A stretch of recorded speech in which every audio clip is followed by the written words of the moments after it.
Di Takengon, banjir paling parah dialami di seluruh Aceh.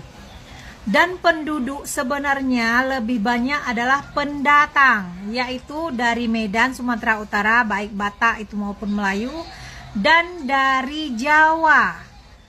Kebanyakan penduduk di Aceh Tamiang, Bener Meriah, dan Takengon adalah pendatang. Mereka kebanyakan dari suku Batak dan suku Jawa, bukan penduduk Aceh.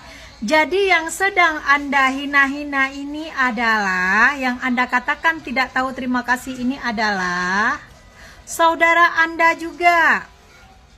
Justru kami masyarakat Aceh yang membantu dan memotivasi mereka, memberi semangat mereka, kita sanggup menghadapi ini. Yang di luar Aceh jika tidak bisa membantu, lebih baik diam saja.